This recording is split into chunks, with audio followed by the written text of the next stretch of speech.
Alrighty, welcome back to Frank's Garage. We're gonna winterize El Franco here. We're gonna pump the methanol out. We're gonna put 93 in it, and it still has water in it. So we're gonna drain the water, and then after we get that all done, we'll probably store it, over here somewhere against the wall. Clean up the methanol and all that. I have our first race car in here, the Coupe, if you remember that car. She's back in the garage. She's gonna get put back together. All the parts I've taken off of this over the past couple years that I've upgraded, like fuel pumps and turbos and everything, engine parts, we're gonna put it in this car. We're gonna try to make this car all-wheel drive, but when I say all-wheel drive, not a lot of horsepower, like 500-600 horsepower stock parts. That way we don't break transmissions, and rear diffs. So that way we could run a CRV rear differential, and we could run just a Freelander viscous coupler, and I'll have to worry about breaking everything every time. Now, as for the transmission, probably gonna do something like this. These are BF gears, helicoil synchro.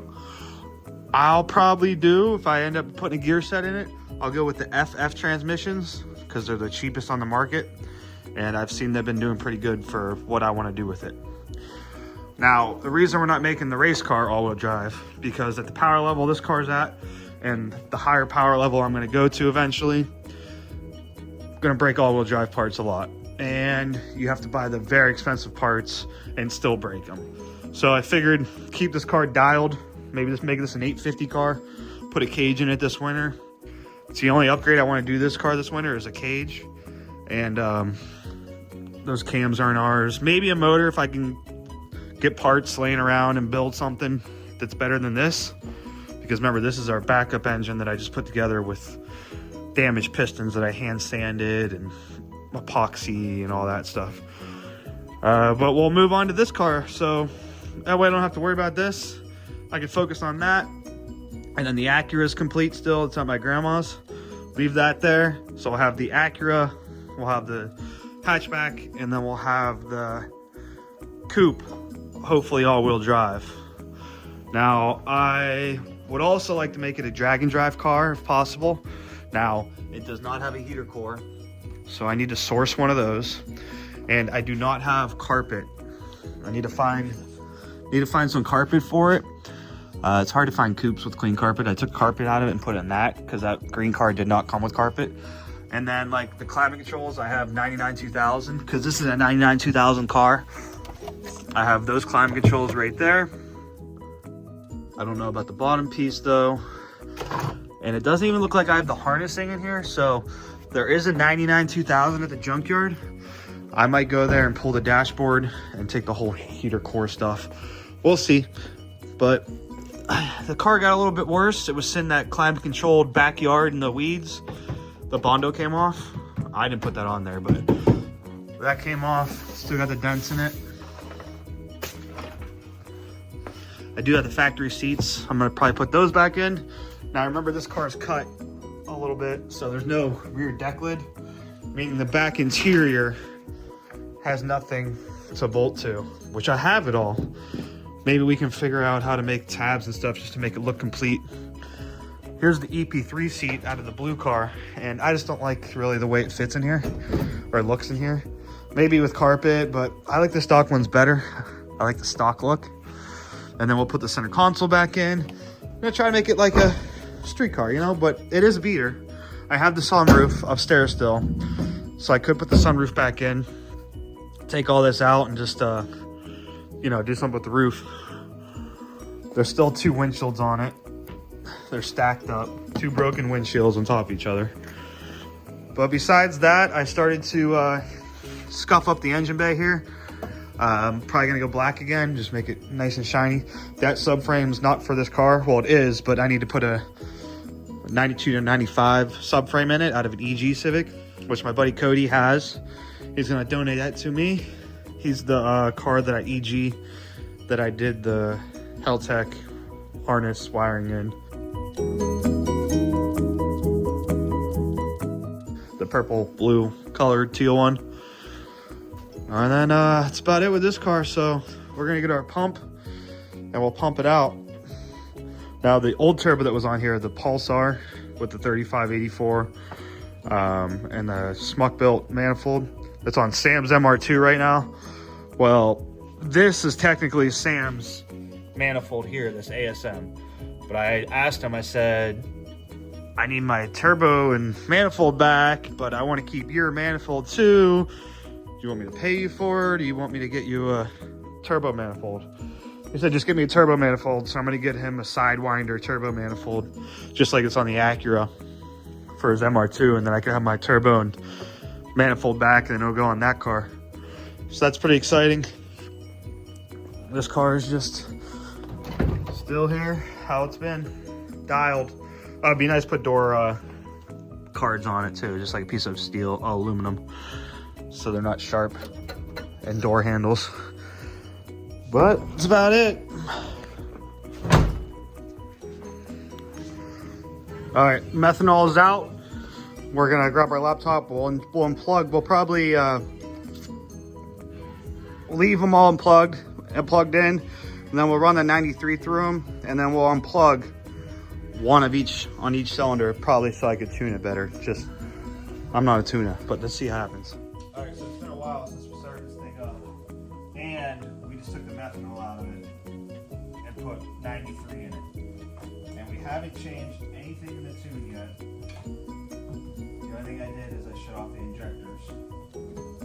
So I'm gonna crank it, get oil pressure, get this thing moving, all loosened up, and then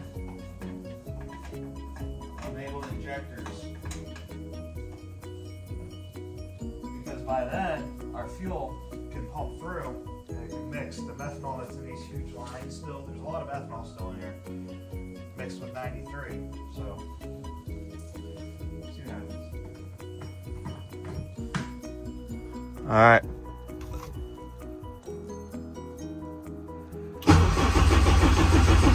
Oh, battery.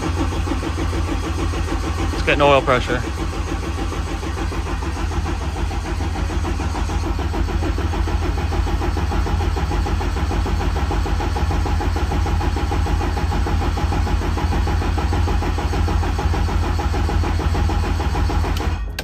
All right, sounds healthy.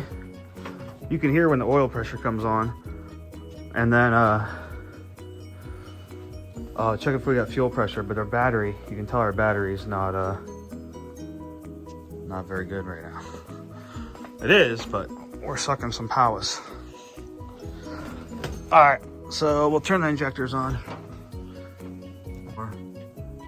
Intake cam, kind of fuel pump and trigger reference, always. Doesn't matter, doesn't cause any issues. All right, let's see. All right, it might start.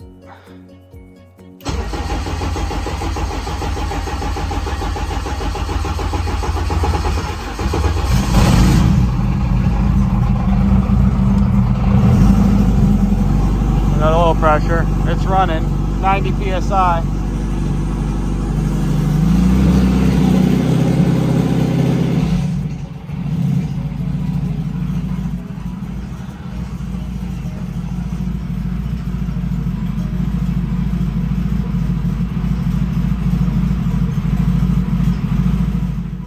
Well, it definitely smells like methanol, for sure.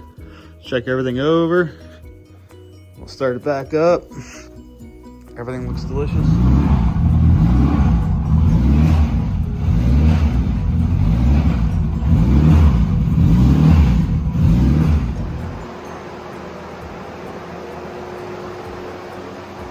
All right, so we ran some fuel through it. It runs horrible. It won't idle, it surges. Besides that, I got it warm a little bit. Sounds warm.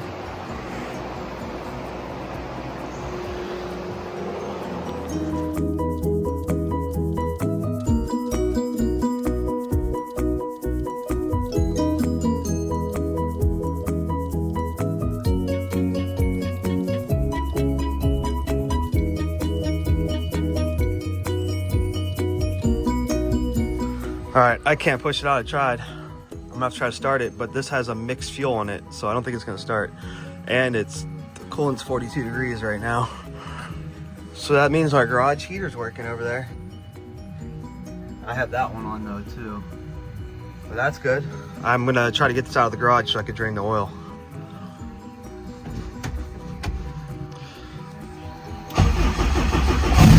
Whoa, that thing started instantly. Wowzers.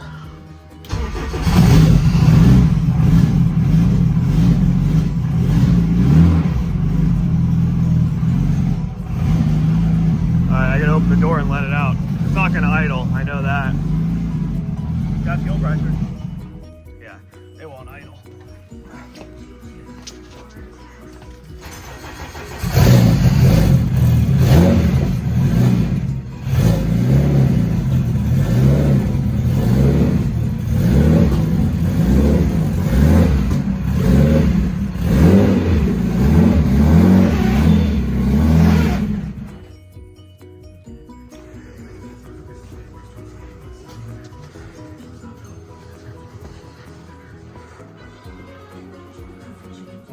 Alrighty, so we got the car out here in the snow.